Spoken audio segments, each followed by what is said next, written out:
ఢిల్లీ కోటపై కాషాయ జెండా 27 ఏళ్ల తర్వాత ఢిల్లీలో అధికారంలోకి భాజపా. అసెంబ్లీ ఎన్నికల్లో 48 స్థానాల్లో ఘన విజయం. 22తో సరిపెట్టుకున్న ఆమ్ ఆద్మీ పార్టీ. కేజ్రీవాల్ సహా ప్రముఖుల పరాజయం. అతి కష్టం మీద గట్టెక్కిన సీఎం అతీషి. ఉనికి కోల్పోయిన కాంగ్రెస్ మూడోసారి సున్నా. కేజ్రీని ఓడించిన పర్వేష్ వర్మే నూతన సీఎం. ఇక్కడ పర్వేష్ ప్రొఫైల్ ఫోటో చూసుకోవచ్చు. ఎట్లెట్లా ఎన్ని సీట్లు వచ్చినాయి అనేది ఇక్కడ క్లుప్తంగా ఇచ్చే ప్రయత్నం చేసిండ్రు. 2013 నుండి ఢిల్లీ ఎన్నికల్లో 3 ప్రధాన పార్టీలు సాధించిన ఓట్లు సీట్ల వివరాలు ఇలా. 2013 31 సీట్లు వచ్చినాయి. బీజేపీకి 33.7% ఓట్లు సాధించింది. ఇక ఆప్ వచ్చేసి 28 సీట్లు సాధించింది. 29.49% ఓట్లు సాధించింది. ఇక కాంగ్రెస్ వచ్చేసి 2013లో 8 సీట్లు సాధించింది. 24.55% ఓట్లను ఇక్కడ కాంగ్రెస్ పార్టీ 2013లో సాధించడం జరిగింది. ఇక 2015కు వచ్చేసరికి భాజపా 31 సీట్ల నుండి 3 సీట్లకు పడిపోయింది. 31 సీట్ల నుండి 3 సీట్లకు పడిపోయింది. ఓట్ల శాతం మాత్రం 1% తగ్గింది. 2013లో 33% ఓట్లు బీజేపీకి వస్తే 2015 వచ్చేసరికి 1% తగ్గి 32% ఓట్లతోటి సరిపెట్టుకున్నది. ఇక ఆప్ వచ్చేసరికి అనూహ్యంగా 67 సీట్లతోటి 54.5% ఓట్లతోటి ఆ రోజు అధికారాన్ని కైవసం చేసుకున్నది. ఇక కాంగ్రెస్ 8 సీట్ల నుండి 0 కాడికి వచ్చింది. ఓట్ల శాతం పరంగా కూడా 24% ఉన్న ఓట్లు కాస్త 2015కు వచ్చేసరికి 9.65% ఓట్లకి పడిపోయింది.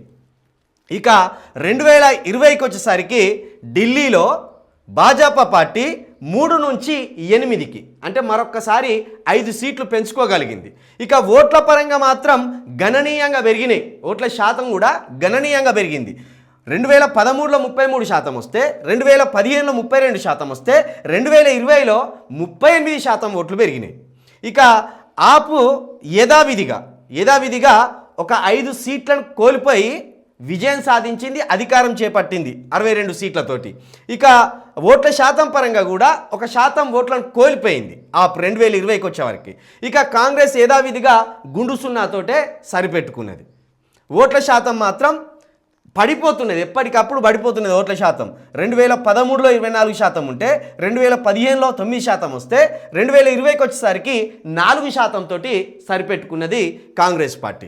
ఇక 2025 ఇప్పుడు మొన్న జరిగిన ఎలక్షన్స్లో అనూహ్యంగా బీజేపీ పార్టీ అధికారం సొంతం చేసుకున్నది.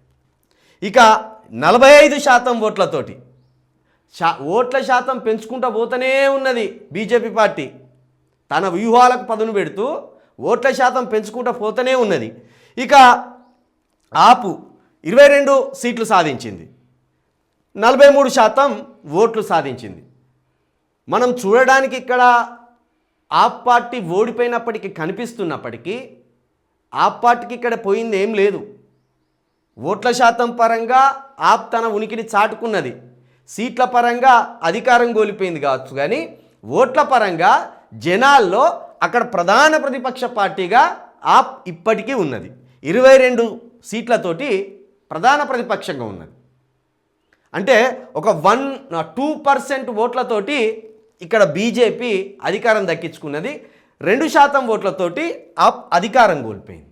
ఇక ఇక్కడ ఓట్ల శాత పరంగా చూస్తే కాంగ్రెస్కు ఈ ఎన్నికల్లో గుండు సున్నా వచ్చినప్పటికీ ఒక 2% ఓట్లు మాత్రం ఇక్కడ పెరగడం కాంగ్రెస్ వర్గాలకు సంతోషాన్ని కలిగించే విషయంగా దీన్ని మనం చెప్పుకోవచ్చు. ప్రధానమంత్రి మోడీ గారు ఏమంటారు? దేశ రాజధానిలో ప్రజలు ఆప్ ద ముప్పును బయటకు పంపారు. 10 ఏళ్ల కష్టాలు సమస్యల నుంచి ఢిల్లీకి విముక్తి లభించింది. 10 ఏళ్ల పాటు కొందరు అహంకారంతో పాలించారు. ఇక నుంచి వికాస్, విజన్, విశ్వాస్ నినాదాలతో ఢిల్లీలో పరిపాలన సాగిస్తాం. ప్రధాని మోదీ గారు చెప్పే డైలాగులు అద్భుతంగా ఉంటాయి, మాటలు అద్భుతంగా ఉంటాయి.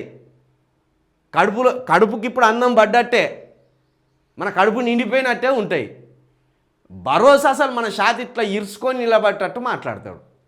తీర పరిపాలనలోనే ఇక అది ఊహించని పరిపాలన ఉంటుంది. అసలు ఇప్పుడు ఆప్తోటి ముప్పు పోయింది అంటాను, కానీ అసలు ముప్పే ఢిల్లీకి ఇప్పుడు వచ్చింది. ఢిల్లీకి అసలు ముప్పే ఇప్పుడు వచ్చింది. ఇప్పటి నుండి ఢిల్లీలో మతమూకలు, మత అల్లర్లు, మత విద్వేషాలు, మత నినాదాలు వీటితోటి హోరెత్తిపోతుంది ఇక ఢిల్లీ. ఇన్ని రోజులు ఉత్తరప్రదేశ్ వీటికి ఇక్కడ ఉండే ఉత్తరప్రదేశ్ కేంద్రంగా మత చిచ్చు రగులుతుంటుంది ఎప్పుడు. కానీ ఇప్పుడు ఏకంగా ఢిల్లీ కోటనే కైవసం చేసుకున్నారు కదా. ఢిల్లీ కోటను కైవసం చేసుకున్నారు కాబట్టి ఇక ఢిల్లీ కేంద్రంగా, ఎర్రకోట కేంద్రంగా ఈ మత విద్వేషాలు, మతపరమైన నినాదాలు ఇవి వినబడుతున్నాయి. విద్య పక్కకు పోతుంది, వైద్యం పక్కకు పోతుంది, అభివృద్ధి పక్కకు పోతుంది. కేవలం మతమే అన్నట్టు రాజకీయం సాగిస్తుంది ఇక్కడ ఖచ్చితంగా బీజేపీ. ఎందుకంటే బీజేపీ ఎక్కడ అధికారంలోకి వచ్చిందో అక్కడ మత నినాదాలు తప్పించి అభివృద్ధి కానీ, విజ్ఞానం కానీ, విద్య కానీ ఇవి కనిపించవు. ఇక ఢిల్లీ ప్రజలు అది అర్థం చేసుకుంటారు కావచ్చు.